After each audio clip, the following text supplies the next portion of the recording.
Esquires on the beat.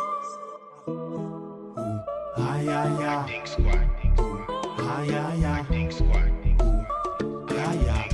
The way that we gotta publish shoot. Turn the lights under the camera cause Patrick shoot.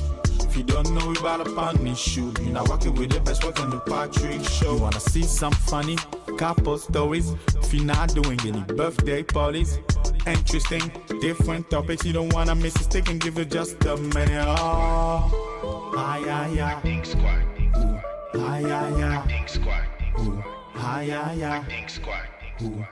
Yeah, yeah.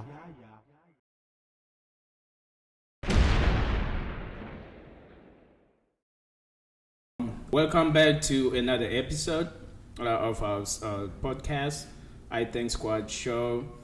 Today I have two amazing guests, and the topic we're going to be talking about how your image and your preferences in choosing partners can influence your outcome in relationships. So it's a pretty broad topic. We're just going to dissect on it and give our opinions and ask each other questions. Okay. And from there, just opinions, all right? Okay. All right. So would you introduce yourself and give us one interesting thing that you do and maybe share your Instagram? Okay. So my name is Karina Mavula. My corporate job is I'm an HR specialist. I am a stylist, an influencer, and I am the founder of the Modesty Movement, Styled for Christ. Oh, that's great. And my Styled for Instagram Christ. is Styled by C. Awesome. Yeah, you do a lot of things. Something I like need that. a job after here. Oh, Give me a job. I'm an HR specialist. And we have My name is Serge. I'm a regular on the show. I wish my resume was full like Karina's, but yeah, I'm happy to be here. All right. Likewise. I'm happy you're here, and we're talking about these topics. It seems it's not really, we don't think it's important, but it is. I feel like we should be talking about hot, sensitive subjects. Yeah. So my first question. So I'm gonna be talking, more to you as Okay. a female. The only female we have on the podcast today, and Serge is also welcome to answer. But most of my questions will be directed towards you. Okay. Yeah. So my first question will be, how do you think your image as a person, regardless of physical or your behavior, affected your choice of relationship and how that turns out? Okay. Let's say. Well, I think, not many people may not know this, but over the past 3 years, I have been on a pretty drastic lifestyle change. And so since 2020, I had lost over 100 pounds. And so I started the year, 2020. Congratulations. Thank you so much. Yeah. Feeling great, looking great. And so, but I would say prior to losing over 100 pounds, right? So I was 298 pounds, and I was dealing with a lot of insecurities, a lot of low self-esteem, a lot of rejection. Yeah. And that started at a pretty young age. It didn't start when I was in middle school or high school. I've always felt like I was not beautiful. I always felt like men really just didn't really want me and didn't really see me. So I felt like I had to go the extra mile to be seen because, I grew up in a family full of girls. There's a ton of us outside of my sisters. There's a lot of cousins and a lot of girls, and I feel like for some odd reason our name carries weights. Yeah. And so because of that, people know who we are. Yeah. And so I would always feel like, even being in middle school and high school or just in the African community, it was always like people went after my sisters and my cousins. And because I was the plus size girl, I felt like people never really paid attention to me. Yeah. And so for me, it was like, okay, well, if they're not seeing me for the great personality that I have and the bright smile that I have and everything else, then I need to find another way to get their attention. Yeah. Being overweight was already I was already dealing with that insecurity, but I think as a woman sometimes, or people in general, sometimes we have this habit of knowing how to fake it. We fake it till we make it. So even if I'm crying at night every single day, no one's gonna know that outside publicly.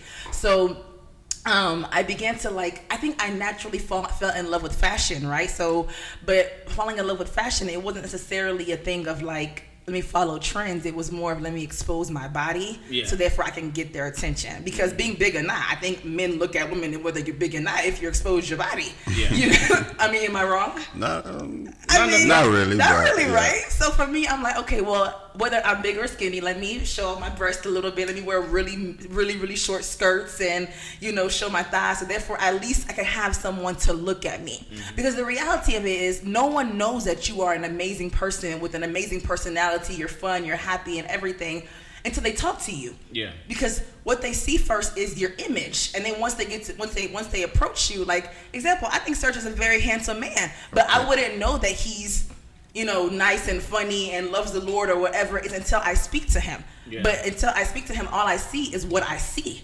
Just like the cover. So you see the cover, then you have to read the book. Absolutely. You understand? So I'm seeing the cover and I'm like, oh, this okay.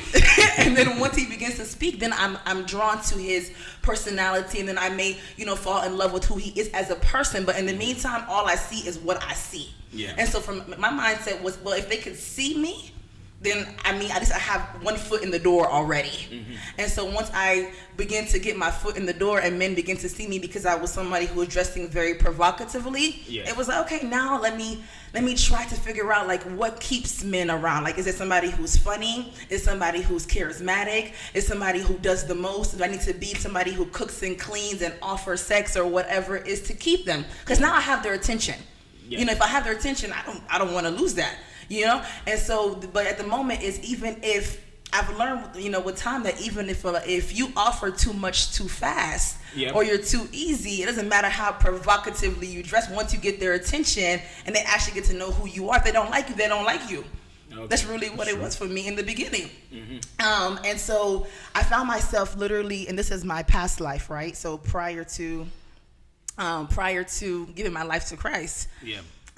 We're all adults and we're going to be very transparent. I was very much into fornication because that's how I felt okay, that's how I'm going to get men. So if I can't offer to them my personality or who I am as a person, or for them to fall in love with Karina, the actual me, at least I know that I got it on lock in the bedroom. You understand? So that's really what it was. But I never got anything out of it. No one ever made me their girlfriend. Nobody ever wifed me. Yeah. You understand? So that's actually what's going to be my next question. It's okay, when you do this, dress provocatively or, expose yourself, your intention is, you want to be seen. Absolutely. And you want this man to notice you and talk to you. Absolutely. But do you really thought okay, if I do this, are they talking to me because they want to be with me for long term, or they're just looking for some pleasure, for short term pleasure? I think in the moment, my mindset was okay, let me figure out a way to get them, and then once I get them, I'll figure out a way to keep them. But I think in their mind, it was more of oh well, she's giving off this intention of or this motive of getting in the bedroom. So once I give her what she wants and I get what I want, I really don't really want you. Because I remember being in with my old flings, and we were in the hotel room, and after giving him what he wanted and vice versa, he began to show me photos of his ex-girlfriend and how they're gonna get back together. Wow, that's literally, cool, man. Please don't do that. So he's like, oh yeah, so let me show you Kay and everything. I'm like, okay, cool, I'm still here. I'm still here, kind of thing. So, at the moment, and then when I asked him later on, once it kept going on for months, and I asked him okay, so do you want to be with me and everything? And he was like, oh no, I thought we had a mutual agreement that it was just just a fling. Just with a fling. That's why I was talking to you about Kay, because I felt like we had a mutual agreement. I'm like, no, I actually really like you. I actually want to be with you.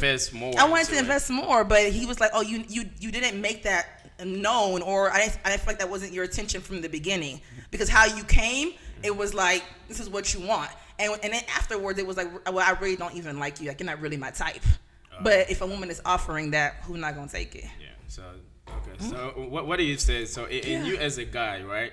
So what is image the importance of image, dating girls and seeing what you see first? How does that affect you in your dating life? How do you view that? Personally, it has not affected me yet, but I'll say, not just dating life, in just life in general, you have to present yourself. Let's say, if you're going to look for a job, you have to look for I know it's kind of like double standards, but you have to look professional or good looking to get whatever you want. So I'll say like, if you're selling something, you better represent yourself better. So Okay. Absolutely. Yeah, and then after representation, you want to make sure the content is also good. Absolutely. So that people can stay around. And I think, how you present yourself is also an indication of how you truly feel about yourself. Okay. I think now that I'm in a place to where, I didn't lose weight because I wanted to get men's attention. I lost weight for myself. Because I think anything that you do for people, eventually down the road, as you're doing it, you're gonna lose the desire to do so. You won't be motivated or whatever it may be. But whenever you're actually doing it for you, regardless of how long it takes, you're gonna continue to strive and push until you get to where you want to be. So now that I'm at a place to where I'm actually fully confident in the woman that I am, I present myself in that way. And I regardless of how the world's, everyone's walking around like I'm the prize and I'm this and I'm that. No, I live it, breathe it, and I'm intentional about becoming it every single day. That's good. So because of that, it shows in how you are. It shows in your body language. It shows in your appearance, and it shows, because like I said, who you are as a person, like before you open up your mouth, how you walk outside. And how you literally present yourself is key. It's everything, and it plays a major role, especially being a single woman that I am. And I'm not oblivious to how people view Black women dating in today's society. You understand? So for me, it's like I made it a mission not to lead in my dating life based off of my previous trauma, and not to think that because the men in the past were so focused on me being good in the bed or whatever it may be. They don't know that now. All they know is this new person and this new body and this new era or whatever you want to call it. But for me, I focus solely on the fact that I'm not going to get dressed or look nice for someone else, but for me first. Because what you don't do for yourself, you probably won't do for others. Yeah, but in the long run, if you make change based on yourself, it's gonna help you project that on other people. For Absolutely. example, if you did not lose weight for a man, but a man will appreciate you to see you that you're not overweight. Yes. Because the truth have to be told. Like we are, men and women at some point we are like physical. And we use a lot of image to get what we want, right? Yes. Like women have the standards and men have their own standards as well. So there's certain stuff that comes in with the image that we identify ourselves with. Like, oh, I like skinnier, I like taller, lighter and darker. And that can be influenced by a lot of things, that in this world. Yeah. So, well, do you think like those men in the past, when you were like overweight, they were not fair with you, or they would just take advantage of you because you were very in your vulnerability moment, or you just think just life happens, and now that you're in this confident woman that you are, and how do they approach you? How's they approach you? I think you guys can can piggy off of this. I feel like men, you guys can sense when somebody is insecure or when somebody has low self-esteem or someone doesn't fully value who they are as a person, and they're throwing themselves at you. And so for me, I look at it like the men back then, I don't like hate any of them, right? Because I felt like I gave them access to who I was as a person at that time. And I didn't give them access to me, I gave them access to my wounds. You understand? So as broken as I was, I needed them to fill a void. So I can't be mad at them because I gave them what it was that I had to offer at that moment. I don't think nobody raped me, nobody forced me into the bed, nobody, pushed me to go slide into their DMs. No, it was me who did that, and I gave them what I had to offer at that moment, broken and all.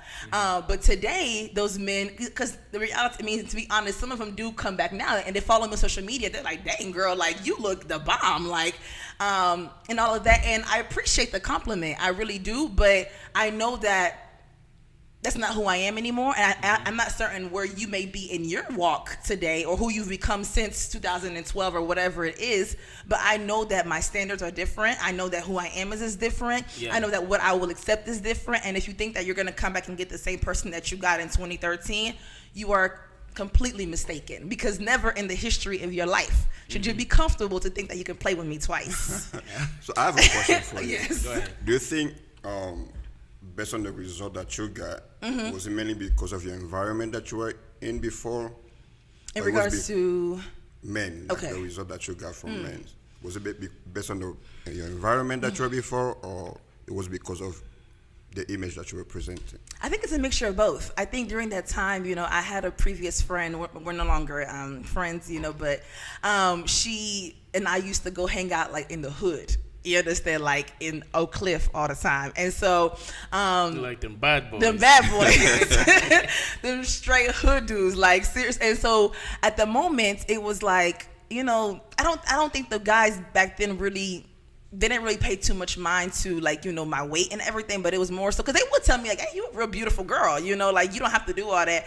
But the guys that everybody who was part of my the flings or whatever during that time, it was the environment, because I didn't experience any of that in Justin, Texas, where my parents lived in the country, but being in the hood of Dallas, Texas, it was like, okay, I could pull this man and this man and this man, whatever it is, and they're more so of like, I don't know how it is now, but back then it was like, oh, as long as she fine or she's showing her body, then or if she wants to do so, then hey, let's link up. But now, I'm very careful of where it is that I go. I'm very careful of what it is that I allow, and I'm very cautious of my presence, and I know that I value that, so I don't just show up anywhere. So I don't give people that much access to be like, or for me to pick and be like, okay, well, example, if I saw you in a room, like I said, I think you're a very handsome man, right? But it does not mean that I have to like you're gonna want me or I'm gonna approach you, or it just,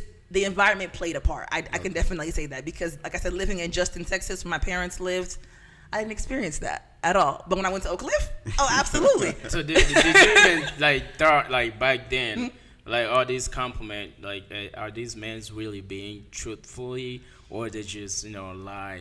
Because men would do that most of the time. Like they're trying to get you, they'll tell you all kind of things.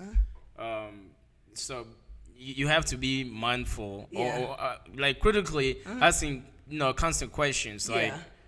This person really telling me the truth? Because myself, if you don't know your your insecurities, but you know, like being overweight back then was not the norm, or it's still not the norms. Because in men, I think it shows everybody want health, and if you're not in a good health, it's like I'm looking into long terms of someone that will be the mother of my children. Absolutely. I want them to be in a good shape, and I want them to look good when I'm around my friends. Yes. But if I just want to sleep with them, I can lie. I can tell you, like, you're the most beautiful woman in the entire world, even if I don't have a passport and I've never been to Mexico. so do you like women? At some point, like, really think about that, or you just go with the vibe, like whatever you're hearing?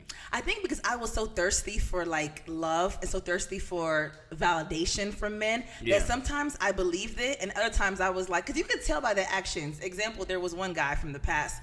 Whenever before we did what we did, we're all grown adults. Before we got into the bed, he was like, you know what, like, you so beautiful, and you the one, and all that. And then once we got into the bed and finished what we had to do, and the next day, afterwards, I was like, so what happens now? He was like, you know what, let's start talking and then start building a relationship. So I was like, ooh, finally, like, I'm about to have me a boyfriend. Like, I'm super excited about it.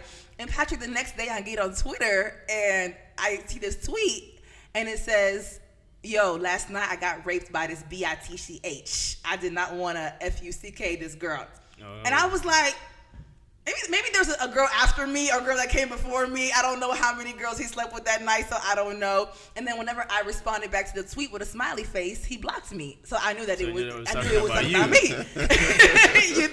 Kind of thing. So I was like, the moment I was like, oh, men are out of control. So literally, they can literally sit there and lie to you. But because I also was just so thirsty for the validation and for the acceptance that I believed anything, But some, I could tell that it was genuine. Because it was consistent, and even if I didn't give them anything, whatever it is, it was like hey, you're a beautiful girl, but I'm just not into you. Like, you're just not my type. But other ones like that, it was clear that Just pure lies. Pure lies. They got what they wanted and they bounced. Yeah. Okay, I see. So image is really important. Absolutely. Yeah. So do you have any questions on this? Like as a woman to ask to men, you have a man in front of you before I ask my next question. So, you as men, right? How do you guys sense that a woman is trying too hard? You understand? Because they say that a man can tell like when a woman she's trying to project herself to be seen. Yeah. And you can tell when somebody's actually really confident or someone's trying to pretend to be confident. Okay. So, how can you guys differentiate that? Like, how can you tell the difference between both? Should I go first? I'll say it depends on your approach, like you said. Like me personally, like if somebody compliments me too much, I kind of feel uncomfortable. Okay. And I'll try to create like a boundary. A boundary. Okay. But I don't mind it. Okay. But if I see it's too much, I'm just like, nah. Okay. This is a lot. Okay. And because I've met some people, and then after you talk to them, they're like, I just wanted to sleep with you, and then like, if you just kind of feel like something like an object, So since then I was just like, I don't like, female approaching you and stuff like that. So okay. So you don't like for women to approach you. You can approach, but don't be too aggressive. Don't do too much. Yeah. Okay. Aggressive. That's the perfect word, honestly. Yeah. That for me, I mean, you probably you were born or baby here, right? Yeah, 9 months when I got here. Okay, so you're really here. Like, from my experience, like back home, for example, Africa, Congo, I know like when we were teenagers, like when you're trying to date a girl and trying to talk to them, they can give you a month just to give you a response. Like, hey, I'm gonna talk to you. Give me like a month before I respond to you. So we knew that it's hard to get a lady. Yeah. Because it's not easy. They have so much choices that they can make, right?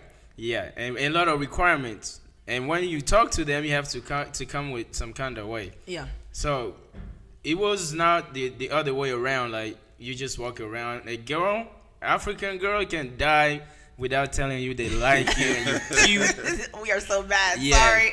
But then here in America, it was different. Like girl, you approach you in any kind of way. I like your accent. Yeah. You really cute. And they don't even stop there, they push it. As a man, like, oh no, this one comes so easy, and I can take advantage of it. Right. So you might not be vulnerable. It might just be your way, the culture that is here. But every man knows it. Like, I don't want to speak on behalf of everyone, but I'll say majority of men, we know that we're supposed to be the chaser to chase a girl, but when they make themselves available so easy, and it's easy.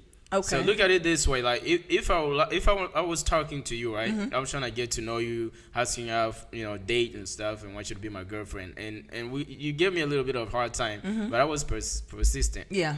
And then versus you came to me easily, or I talked to you one day and you accepted. Which one would take, would make me really easy to break it off if I want to just break up with you?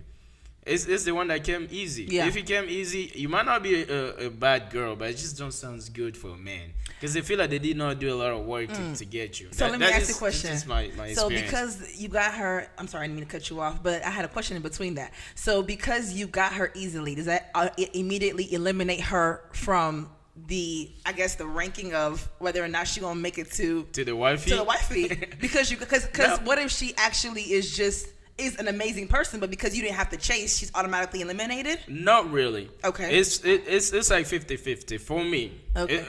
I believe women determine or give the man that zeal or urge to go to the next level. Okay. I could be talking to like 20 or 20 is too much, like 3 women, right? And one of them 20, sir. She said 20. one of them gave me a hard time. I would have to do a lot of chasing, and the other one was easy, and then the other one halfway in the middle. But the one that I'm gonna consider to, if I want to marry, is the one that's gonna show me that I wanna marry her. So by that, I'm saying I'm not gonna come to a girl just like, hey, I'm gonna marry you. No, I just want to have fun or dating or whatever. But the actions that I see, for example, you bring me lunch. You ask my kids. Sometimes you come and clean my house. I'm looking to a wifey lifestyle right now. I was like, okay, this girl is doing all this without being married. But what most of y'all do is you give us the most difficult part one that a lot of men have to get married to get, like sex. You give it up so easy before anything else. Okay. So now it becomes a problem. So if I can get it as easy, I can get it easy there. But this one here, it doesn't matter if I met her the first day and she was easy, but she's showing me all this, potentials, then I'm gonna make him to a wife. But what about for us women who, we're always told never give your boyfriend husband privileges?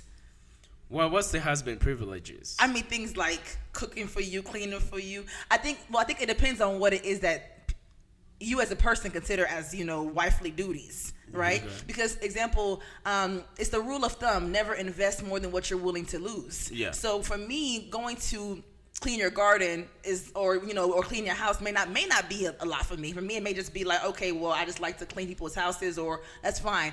But getting to the point of where I'm making your meals every single day, or I'm ironing your clothes, or I'm giving you sex or whatever, I may be investing more, and I may not end up losing later on. That's why we hear so often, like, especially my mom always told me and my aunts, like, you don't give your boyfriend husband privileges. And so I had to ask her, what did that look like? Because you got married, honey boo, a couple years and years ago. The times have changed, but for her, it's still that rule of thumb is that, like, don't invest more than what you're willing to lose, and don't do too much, because if he doesn't marry you, you've invested so much, and if he picks somebody else, then you have to sit back and pick up all the pieces of yourself because you were not chosen. So how does that work? Because if you want somebody who's showing you more than just sex, right? Yeah. Somebody who is cooking for you, cleaning for you, or being just having good, I guess you consider good character traits. Good character, yeah. Like a nurturing type of character. A nurture, yes. And many of us are major nurturers. I'm speaking for myself. But at the same time, Serge. Answer first. But at the same time, I can't invest too much, because what if you don't end up being with me and then I done lost all this? What do you mean by investing too much? It's okay. So it depends on what everyone considers as an investment. Example, like for me, okay, me being the nurturer that I am, when I love fully. So I'm there to take care of you, cook, clean, make you laugh. Just things that will make, my goal is to make you happy. I am not responsible for your happiness, but I want to contribute to being part of your happiness, right? So I want to learn what's your love language, what makes you happy. So whatever it is that makes you happy, I want to be able to participate in that and do whatever I need to. But that's an investment. Yeah, but that's not wrong if you're doing for the men that you love. Yeah, why would you say as a you're boyfriend, investing too much? Yeah, as a boyfriend though, because it's like you're investing in a business. You're giving your 100, yes, hoping that it's gonna bring you something, but it does not mean every investment that you make is gonna work. Yeah. Okay. So you're giving your 100, hopefully whatever you're investing in is gonna work. Okay. So if you're giving your 50, then I don't think it's gonna work out. Okay. Yeah. For me, it's part of the image that we're talking about. Okay. You doing all those things as a woman. A man will appreciate that. They'll be like, oh, this is the kind of woman I expect a woman to be. Right. So whenever we're dating, right, I'm still going to do everything that a man can do that maybe a husband can do. I can, if we're just dating, I will protect you, right? Let's say we go out and then some guy's trying to, talk bad on you or steal your stuff. As a man, if I don't do anything, you're going to look at me like, I'm a punk or a jerk. I'm always, I'm gonna try to fight back to protect you. Okay. It's not a husband material. But it's not. Yes. Stop. But putting my life in line to fight for you, okay, that's like a husband type of stuff, you know. For sure. Yeah, and then if we go out, on a date, and then constantly I'm asking you to pay. You'll be like, this is a broke nigga, a broke guy, right? Like you might not consider investing your time because you feel like he's not doing what a man can do.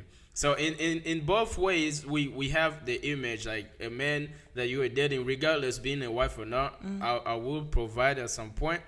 I will protect you always, for sure. And I'm also expect you to give me that nurturing side that I don't have to help me with cooking and cleaning all kind of stuff. So it's not wrong to do that, but it does not always result to the title, as Serge said. Yeah. That someone gonna marry you because of that. There are guys that invest 100%. They give all the resources, and then the girls will go laugh about it, like, yo, we, you know, they're simping and stuff.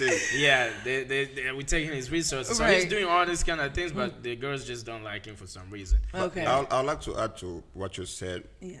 I believe nowadays with keeping steps, you know, just an example as a business, before you invest in something, you have to study it. Yeah. You have to You know. have to do research. Absolutely. But right now we don't do research. I just meet you and then we skip steps. Yeah. I'm already investing without even knowing the person that I'm being with. Right. And then at the end, and then when it doesn't work, I feel like, oh, you wasted my time. Well, you didn't take the time to learn the person. Right. And you already start investing in the relationship. Yeah. So I'll say before you invest, get to know the person. Yeah. You know. I think it starts with, you know, like in the beginning, we all give the bare, well, I think you should give the bare minimum, but whatever that looks like to you, right? And then with time, you begin to unlock certain things and your guard begins to go down. So as your guard is going down, you're beginning to unlock. But I think sometimes us women, or I can speak for myself in the past, was that you give way too much in the beginning, and then when you lose, you can't blame nobody but yourself. You understand? So because not that anybody should be out there promising marriage to anybody or anything else like that, but a lot of times some women go into the dating game with like, okay, I'm here to find bae, and it's like we're like a pack of wolves out here trying to find a husband, okay, or vice versa. Not to catch you off, like a lot of ladies, like when I was growing up, like my uncle used to tell me, like, if you approach a woman and you just tell them about marriage at that moment, you scare them away. Like, yeah, they don't like that thing. Like, they'll be like, "Oh, what you coming desperate. out?" Yeah, you're desperate and all kind of stuff. But now, there's a lot of chasing around. Like, most people want to get married. Yeah, but see, like I said, there's a pack of wolves out here who want to get married, and there's some out here who don't want to get married, but they know the game. Yeah. You understand? Because they know the game, they're consistently doing their research on how to keep up in the game. You understand? So you feel like, okay, well, I don't want to get married, but I know that I can get that man. I know that I can literally have him for me, and then if he wants to marry me, I tell him that I don't want to. But the other ones who are literally out there with the desire of like, whoever I meet, you know, first man that I meet, I go on a date with, let me ask him 100 million questions, and then of course they're gonna lie, you know, and everything else like that. Yeah, going to dates, like people do research. It's like, hey, how am I going to behave? How am I going to see it? And what kind of joke I'm going to tell? Absolutely. Yeah. Well, I want to go to the next question. For sure. We can go to the next short session. When was the time, or what happened that you decided, like, okay, I'm tired of being overweight and being vulnerable and guys taking advantage of me? What happened that made you change? Okay, now I want to lose weight and be the kind of woman I want to be now. Oh man. So to start, well, I think it's a two-part question, right? Because you change physically and then you change internally. Yeah. So I think for me, the mistake that I made was that I changed physically instead of internally first. Okay. So let me kind of break that down. So changing physically was one day I went shopping and I realized that I could not fit into 3XL, and that was a problem for me. Okay, because back then it wasn't like how it is now, where so many boutiques have plus size clothing that is beyond a summer dress. Okay, so no one wants to wear a summer dress every single day, and because loving fashion, I wanted to be able to wear more, and so I had tried so many yo-yo diets, but nothing was working until, well, you know, I found Lovely Bodies, and I went to Atlanta, and I began to, I worked out there. I was there for 16 days, worked out 3 times a day, and lost the first 28 pounds, in 16 days. And I came back, and I kept on with my journey. As I kept on with my journey, the more that I shared my journey, the more that I began to lose weight, the more I saw the DMs and the attention. It was going crazy. How did you handle it?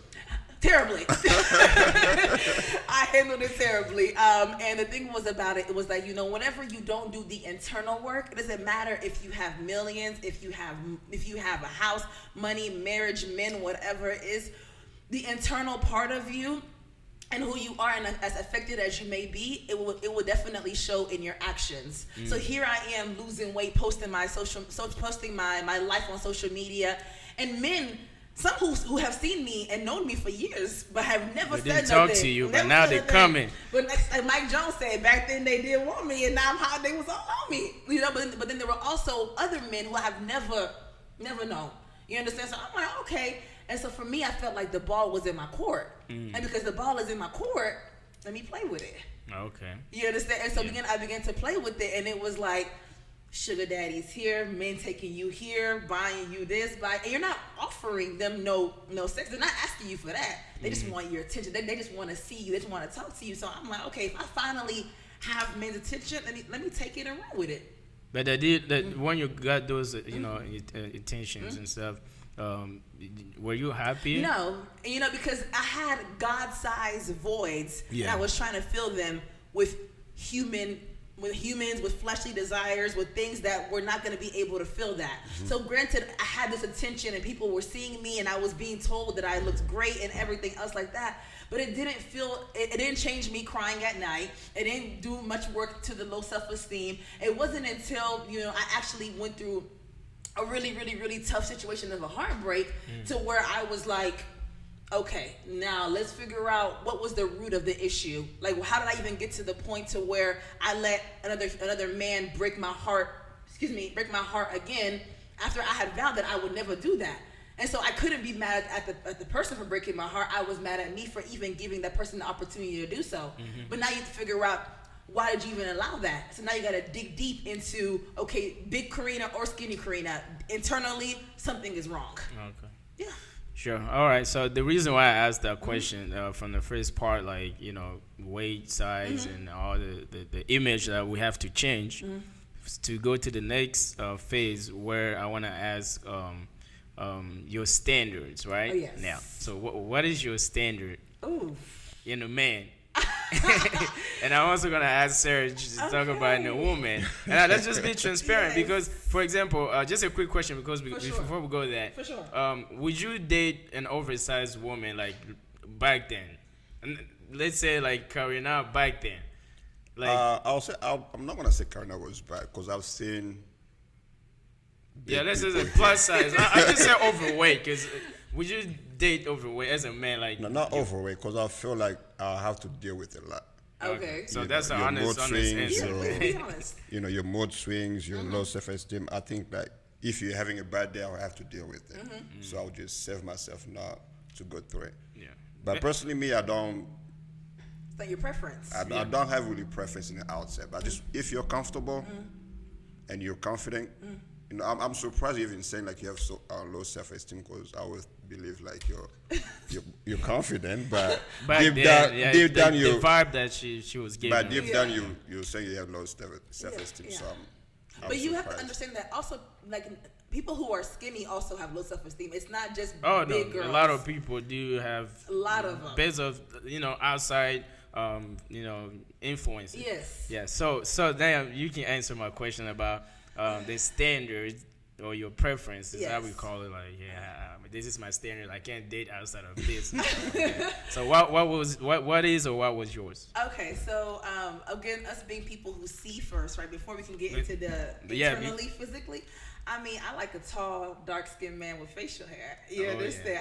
Like Denzel, but with the facial hair. Like Idris Elba. I was like, you knew. Idris Elba, a Tyrese. But I'm also not opposed to Justin Timberlake. You understand? Okay. I like them caramel. It's like why I'm not opposed to that. So physically, I like a man who is well groomed, somebody who walks in a room or walks in wherever it is and is confident in who he is. I'm sorry.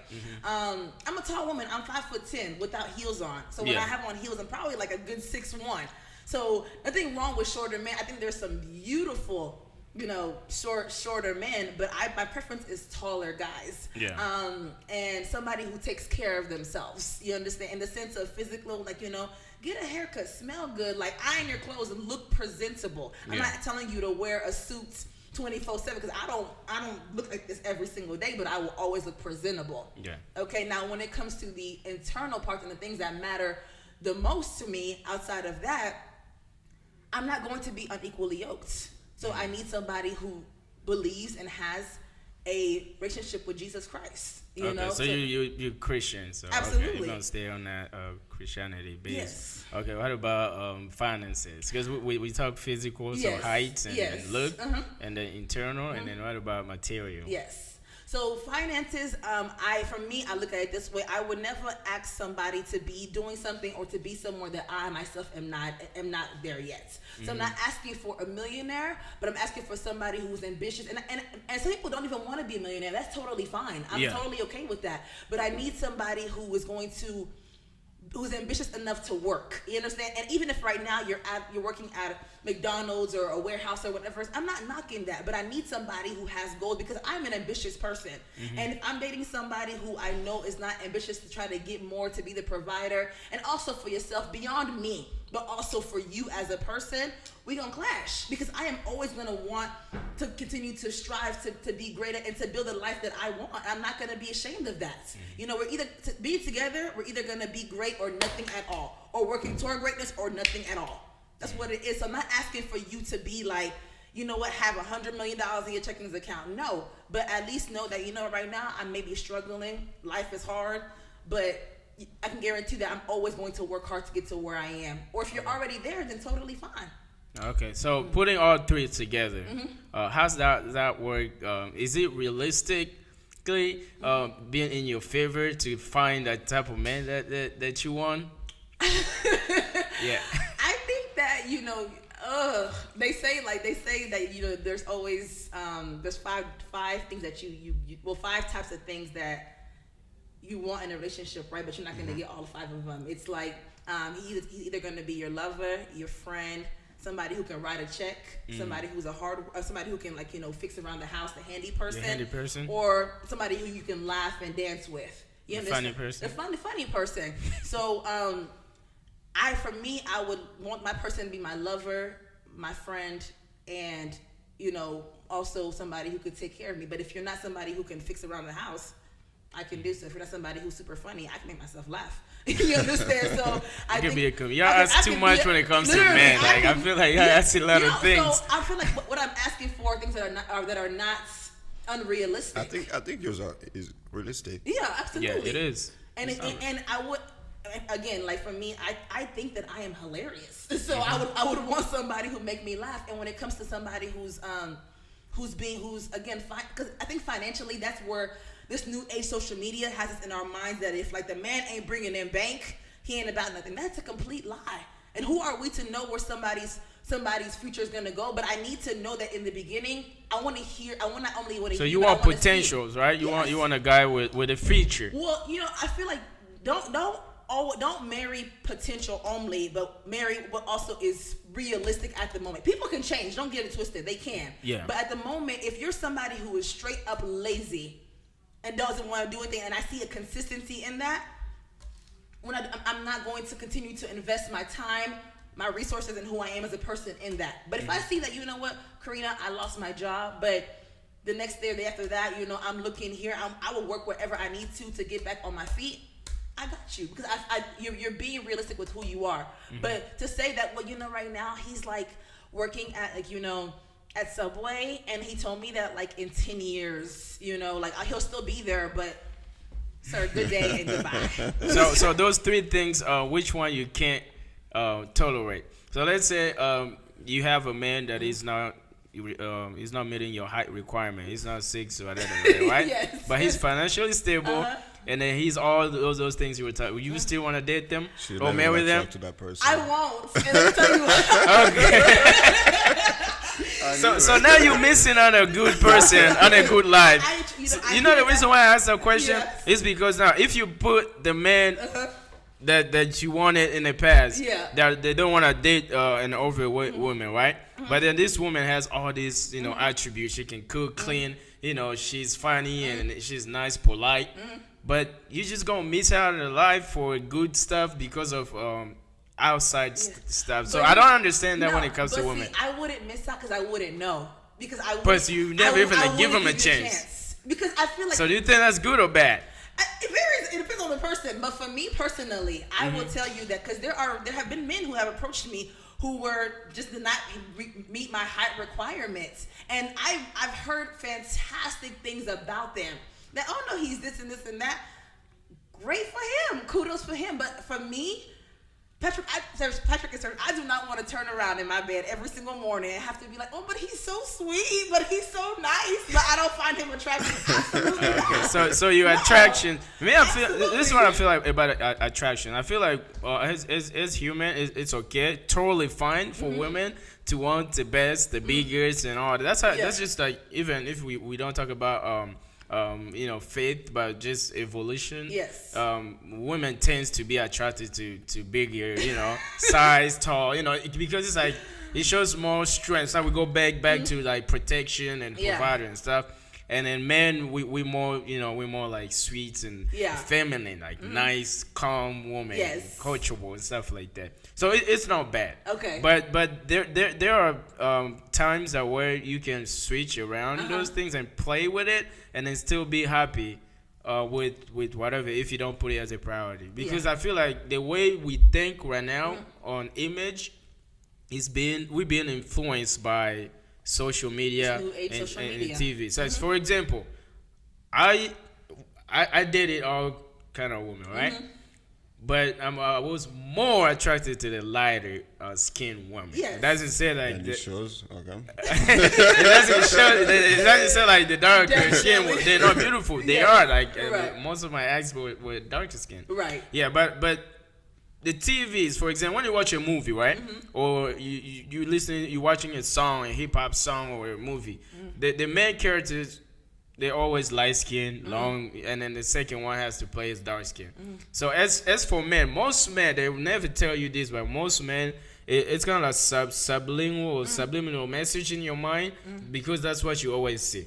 So as a woman, y'all watch a lot of Disney and you see this tall, dark, or this nice woman with a horse, and then that's why you have the image in the back of your head. Yes. But in reality, it's rare, and then those kind of people, they also have requirement, right? Like a high requirement. Yes, they do. So if we find Serge, a tall, dark skin with beard and a 6-figure or a millionaire, and they ask him what type of woman that he wants. Is it gonna match with the type of woman you are? So I feel like women they need to ask themselves those questions. Absolutely. Like, okay, I want this. What do they want? Absolutely. And you have to understand that sometimes you are just not enough. Yeah. That's just the reality of it. It's not because you're a bad person or because God don't love you or whatever it is. I may not just be enough for what Serge wants. Yeah. That's just, and I have to be okay with that. Does it make me less than? Does it mean that he did not respect me? Does it mean that I'm not valuable enough? But for what Serge wants and where he's going, Karina may not just be enough, and I have to be okay with that. I think sometimes we love to say, like, well, I'm enough and I can get, no, boo. I'm the prize. I'm the prize. But he's also the prize. Yeah, I think men are the prizes. Absolutely. Hey, I'm not. Men are the prize as much as we are the prize. But I feel like you have to be confident in who you are as a person to actually say that, you know what? Serge was a great man, but I was not enough for him, and that does not make me any less than. Yeah. So in these timelines, as a person that wants to get married, I believe there is too late in life. I don't go where people say, "Oh, there's not too late." There's some things in life is too late, and you can't be patient to a lot of things. Like, you can be patient for the wrong thing for all your life, and then you never get it back. Yeah. So I'm up for people that think critically, and then they see their pattern and be like, I want to change. Like, I want to go different ways. So as a woman, you want to get married. Yes. Do you think being, have a certain standard that if it's not working for you or your favor, for some reason you can't meet that, can you also think otherwise? Okay, maybe my approach is different, but my goal is to get here. Is it at some point you feel like it might be also too late to really get married because your standards are, let's say, high? No, I don't. So you don't think so? I don't think so. I think that, if somebody wants a man, a prestigious man, right, of high caliber, I guess what you could say. Yeah.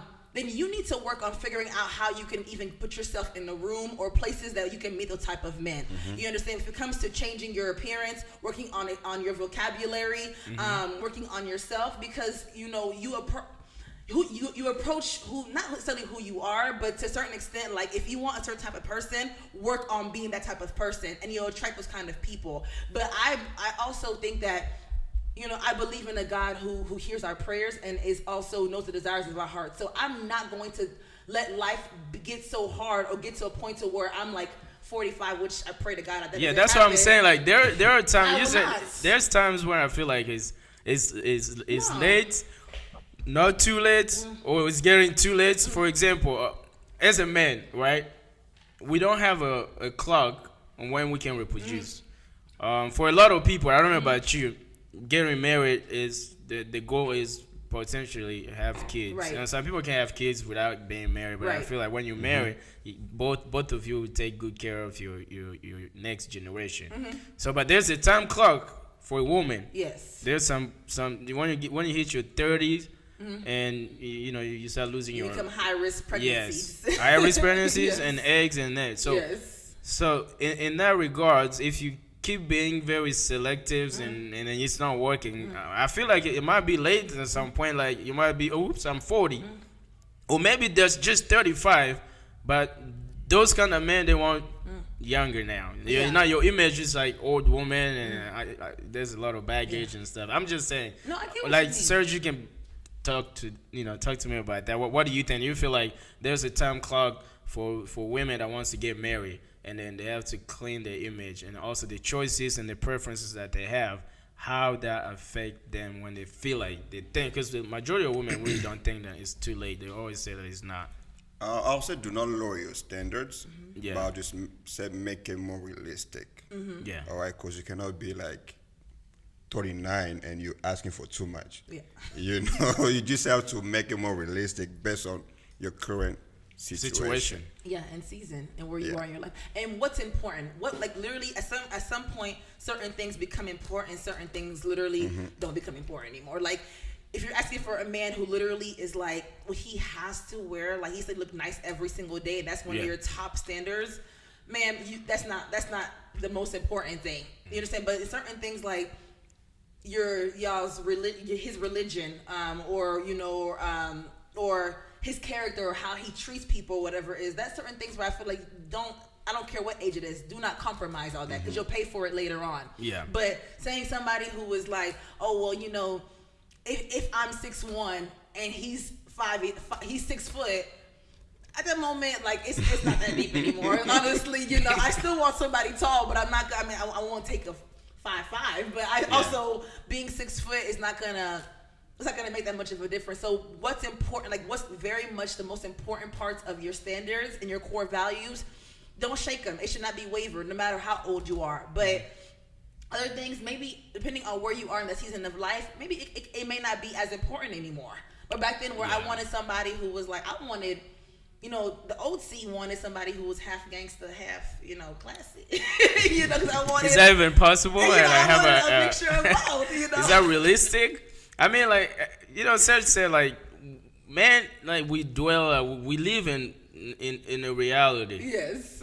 And then you guys are a lot of fantasies and a lot of Land. La La Land and stuff, man. Like, Stop it. yeah, for real. But now, I mean, like, of course, but I can't attach being a strong man to a gangster. I don't do that anymore. Back then, I used to think of, like, a strong protector means somebody who has to be, like, hood tatted, like, where I feel like he can protect me. So that image is just for fun. It was So for I fun. find it weird though, but those are like your best age when Yes. you're young, right? Yes. But you always give it to the man that Yeah. we perceived being crazy and gangster. Yeah. But then when you're much older, then you're looking for nice guys. Yeah, So that image, I don't get it. And the majority of those nice guys by that time in the 30s and something, they all have families and stuff, and then now you have to wait. Yeah. And you have to compete with the new 19-year-old that is coming yes, up. absolutely. So in that regards, like, what would you do things different, right? if you were younger, like if you would talk to your younger self, what would be your approach to selecting men based on image?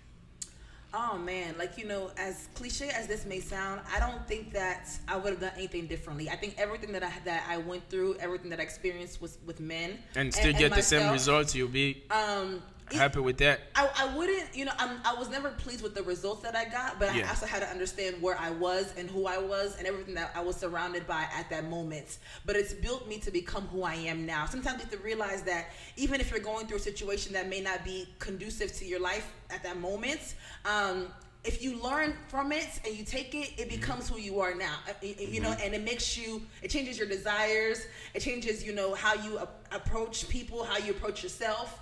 But if I could change one thing, I think that I would literally have not, I could say I probably would not have believed so much of the lies that I was told, that, you know, that I was not, you know, beautiful, or that one time, you know, a man told me that he was a guy that I was really, I had strong feelings for. He told me that he was in a room full of different men. I guess they were having a conversation, and somehow my family's name popped up, and talking about the Mavula girls. And then one of the guys says, "Oh, well, you know, you gave her a story." And the guy said, "What you mean?" He's like, "Yeah, well, you know, guys don't really want her, so now that you gave her the opportunity to like her, and now she's a story to go and run with." Mm-hmm. I remember I took that and I ran with it, and I was like, "Oh my God, like, is that how people think of me, that like I'm not good enough?" So believing those lies, it didn't help me at all. Yeah. So like I meant like the results. You know, if you're doing the same thing over and over, right, you're still getting the same result. Absolutely. But if you didn't like the result, that's what I'm asking. Okay. What would you really change? Like, you talk to your younger self. Okay. I wouldn't, for example, like I was vulnerable, I made myself available based on the wrong things. Yes. There's stuff like that. Would you do the same thing, or with the knowledge that you have now? Oh my God, no. Okay, that's what I wanted to. Okay, sorry. Let me understand the question. I would definitely not. I think that I would diligently work on loving myself truly, and I would literally like put in the work that it takes to just be happy with who I was as a person, right? Because I feel like once you love yourself genuinely, certain things you won't allow, and certain things that you won't. And that can potentially change your reality. Yeah, literally. Okay. So, if I could go back to my younger self, I would literally like dig her up after grave and be like, let's start fresh all over again, because I feel like certain things happened because they had to happen. Some things also, it was my knee-jerk decisions. Okay. Yeah, sure, man. Something, life is like that. Yeah. You learn from your mistakes, but there are mistakes that you can never learn from. Like, there are mistakes that can kill you. That you don't even have time to learn from it. That's why, like, wise people learn from other people's mistakes. Yeah. Yeah, but it's also important for you to learn from it, because it's from your own experience, and then you grow and you can make good decisions in the future. Absolutely. Do you have anything else to say in this, or you have a question on this? You can also ask. Let me see. Do I have a question? I would just like to add, you know, like, I think it's a mistake that most as African people we do. We try to raise our boys and girls differently. Like, we raise our boys to be more independent, and females to depend on men. But let's say if back then you were more dependent, I mean independent, that you were depending on yourself, right, instead of looking for love somewhere else, I think maybe you might have ended up with a different result. Yeah.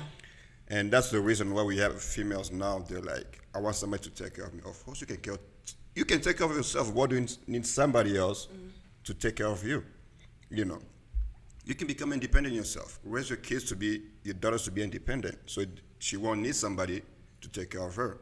We see it back home, some females, even some back then, like grandmas and stuff like that, they will deal with a lot of BS from their husbands, because what? They're depending on the men.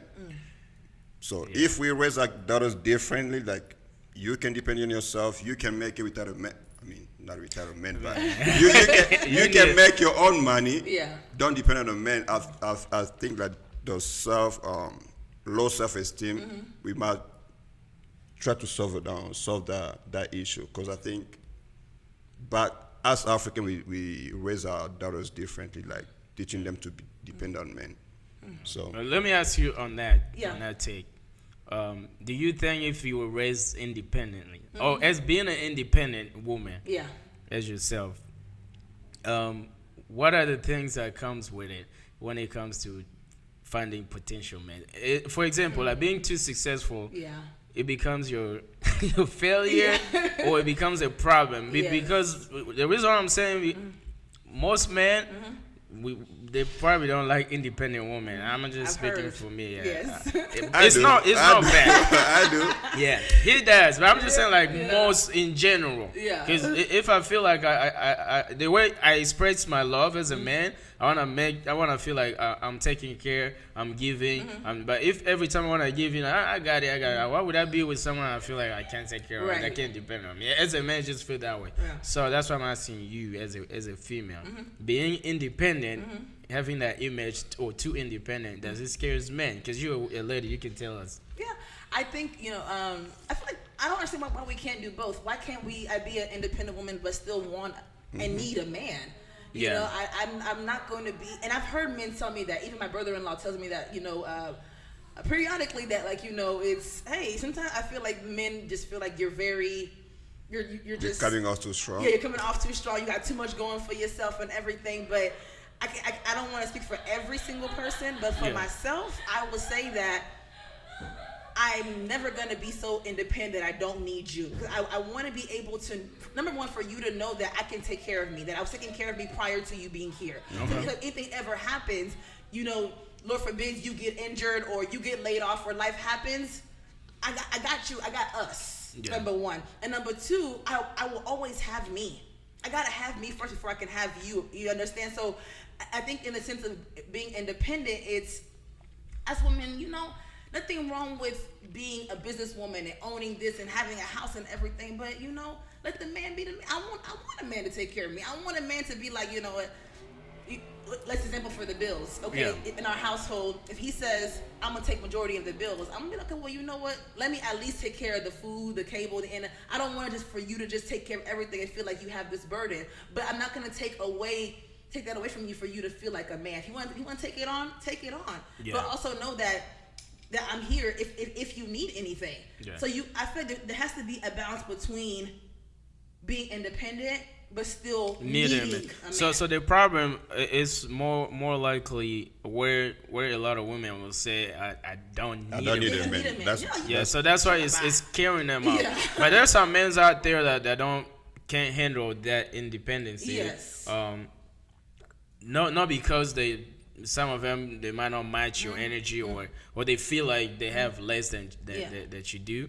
That's why they're probably scared of. But that's their ego. That's the problem. Exactly. Yeah. Like, let's say if you're aiming somebody, like your expectation, right? If you yourself you're independent, of course somebody that does not meet your requirements is not going to approach you. Yeah. But somebody that meets your requirement, of course they're going to approach you. Yeah. All right. So what if they find out though? What? Like you, right? They didn't know off the bat, and then you start talking, and now they feel like, oh, she's independent. I'm pretty sure they can tell. Did they still remain? Don't still want to talk to you, or they run away and then just go? I've had both. Honestly, I've had some who were like, man, I don't really care. Take care. You do what you got to do. But that I'm still here. Then there was a guy. Last year I was doing a lot of dating. Of course, being a single woman, just going on dates. And there was one guy that I went on 3 dates with, and the third date, he was kind of like, hey, I'm really into you. And I was like, okay, but he was like, but I grew up in a household where it was, my mama was at home taking care of the kids, and my daddy was the breadwinner. Yeah. And so he expects the exact same thing for his wife. It was like, the stay-at-home mom is non-negotiable. Like, you are going to have to be like a at-home mom. Did you ask him what, besides, living in the household, did you ask him why would he want you to be, if you were a potential wife, to be a stay-at-home mom? Yeah, eventually, granted we stopped going on dates, but we kept up with our friendship. And as we became friends, I asked him, like, why so? And for me, I understood that it was more so of a ego, self-esteem thing. It was more so of a, well, if I can't take care of you for everything, then I won't feel needed. You understand? It's almost like an enabler who wants to make sure that, like, I'm always going to, like if I don't come back to him. Yeah, like if I don't. What wasn't it for, like, I want you to take care of the kids. Say that again. I'm sorry. Was it not like he wanted you to stay home so you can take care of the kids? For me, what I felt like with him, it was more so of like, he would be a helper at the house. I don't think that was the thing, but it was more so of, I'm gonna go make the bread. I'll make sure that y'all have more than enough. Yeah. But our children are gonna be okay because of you. So if I have to travel around the world for 2 weeks or whatever it is, I need you to be there. Or I need you to really be that mother, not the new age mom who can multitask, but you need to be like the old age moms who just. So was that bad or?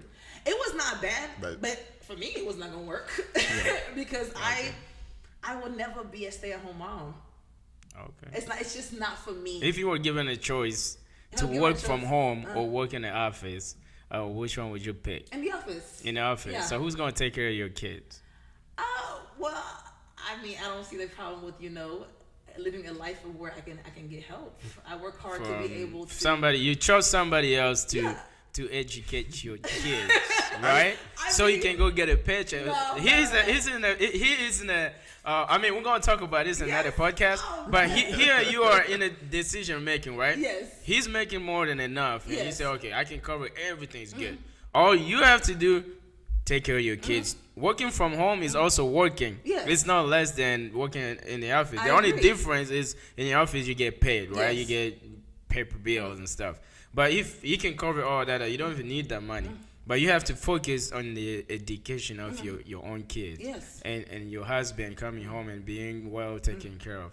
I don't understand why is that wrong though? Like, do you want to deal with manager, supervisor, and all that instead of just staying home and then you get everything given to you and then you just take care of your own kids? Or would you want to give it away because you want to work in the office? No, see, but I don't think it's wrong because for me, I look at it this way: if I'm not going to be good for my husband or my kids if I'm not good for myself. If my mental state of mind, I need to be able to be around people. I'm an extrovert.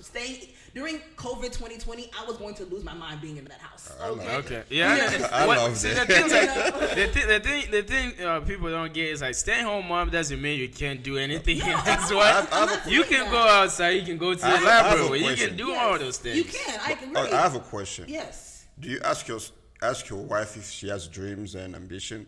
Yeah, of course. Everybody now whenever got dreams and ambition. You're asking the wife to stay at home. What about her dreams? What if she wanted to do something else other than being? Of course, they can do it, but the reality is they can't do both. You can't be a businesswoman and then being a good mom. You can't, or you can. You cannot. Yeah, you cannot. I have to. What time you gonna check for the homework? You have to be 100% invested in your kids. We're not always 100%. But the thing is this: most women that chase their dreams, like you can do the research because right now we don't have time. Okay.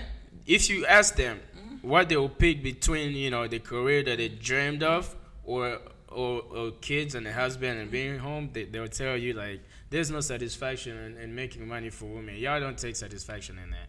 Like, you just make the money. Trust me, when you hold your baby, you don't want to go to work no more. Most of you won't. And when you're pregnant, you might not even want to go to work. So there can be a happy medium or a balance in between There both? can be. Okay. But for the sake of your children, I'm like, I like the ancient time, the Bible time. Yeah, so to me, because that way it worked. Yes. I'm not saying like my wife, she works, right? She work if she wants to.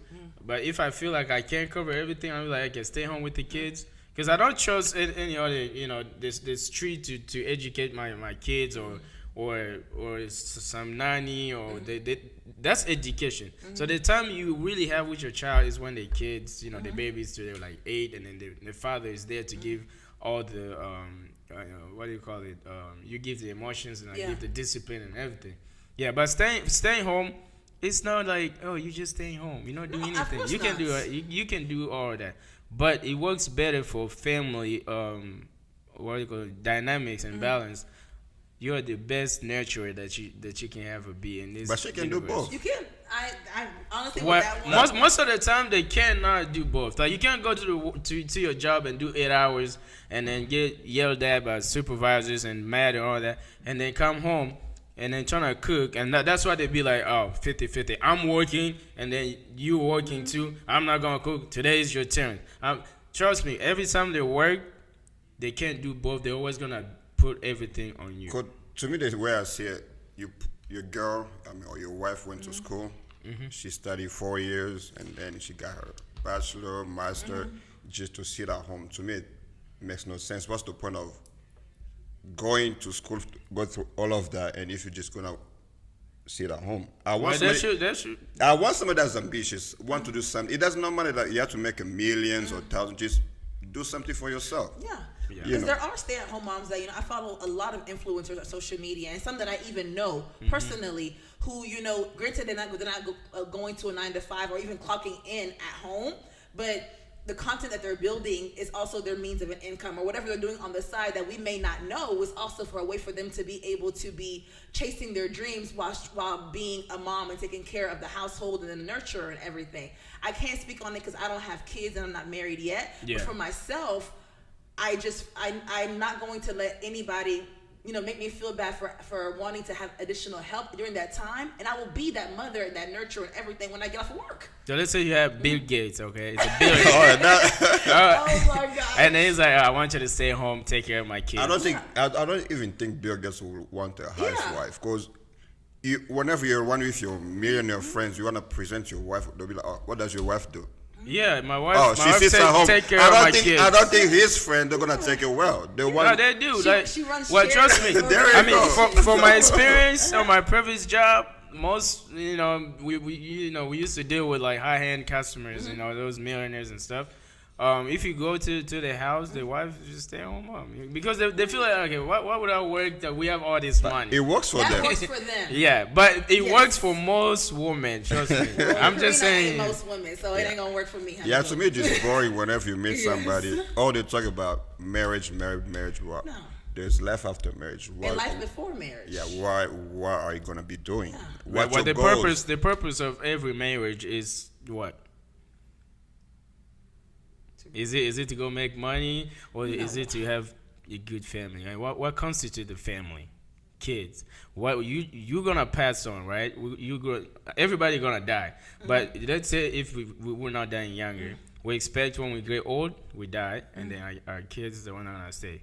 So, and the purpose of us being together is to make sure they brought up really well. Okay.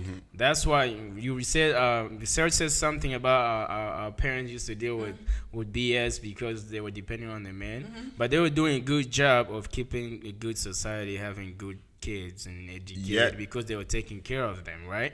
But look at us now that we're so independent, and look at the kids. Look at how we turn out. Very bad, because our mothers are not involved in our lives, or the father are not involved in our lives. So it's balance. But I have a question. Go ahead. Okay, I have a Patrick. Have you ever sat your mom down and asked her how she felt about it sitting at home? Yeah. Maybe she was working. I'm not saying she was maybe she was working. just doing it for the sake of the kids, but was she happy? Yes. Deep down, was she satisfied? Well, marriage it's not about happiness. Like, it's a new case of worms. We're gonna talk about it. It's like, yeah, you have to be happy, but marriage is not about happiness. I'm not coming to make you happy. You're not coming to make me happy. We are happy. But I want to make sure the person that I'm sharing my life with, she's happy. They're happy. They were happy. They will sacrifice everything. If the kids turns out good, they're happy for that. Because I want to be the first one to catch my son smoking weed and have the police to catch them because they're going to send them to jail. So both of us were important. But what I'm trying to say is, like, they were happy regardless of whatever was going on. But the happiness was more, whatever happens, I don't want to break the family. My happiness is being selfish. It's going to lead to the distractions of my family, and my kids are going to grow up to another woman or another. I don't know what's going to happen. So they decide to stay, whatever happened, the happiness is in their kids. Okay. So what about the stay at home, well, the marriage, right, where the wife stayed at home and she completely took care of the kids, but the kids still turned out to be, I don't know, a hot mess, mental health problems, she failed. Whatever it is. Failed. She failed. She failed her job.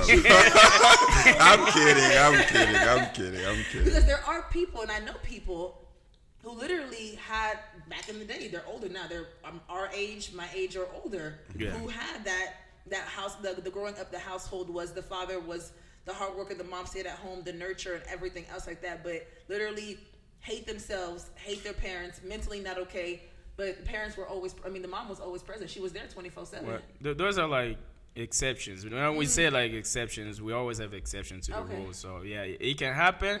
Maybe she was staying home, but she was not doing what she was supposed to do. She was home watching Love and Hip Hop all the time, and I'm kidding. No, But I'm just saying, like, it could be, we have 2 or 3 types of educations, right? Like the one you get from home, Yes. the street, and school. Yes. So all of them gonna fold you. But the most important ones is the one that comes from your household, like from your parents. That's why they say if you have the foundation, that's the one you get from your home. Like I can't hang out with people that smoke weed. Where I don't say it's bad or wrong. But I might not end up being a smoker because they tell me, well, even though they say your entourage can influence you. Right. So from your house, your parents, they laid a good foundation for you. And then from there, yourself, you can use it to how you maneuver yourself around school and friends and your peers. So I'll close with that to like change internally.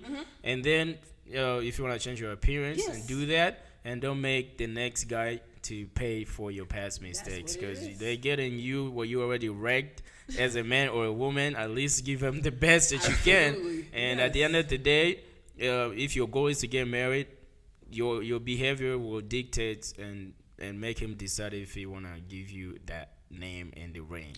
All right.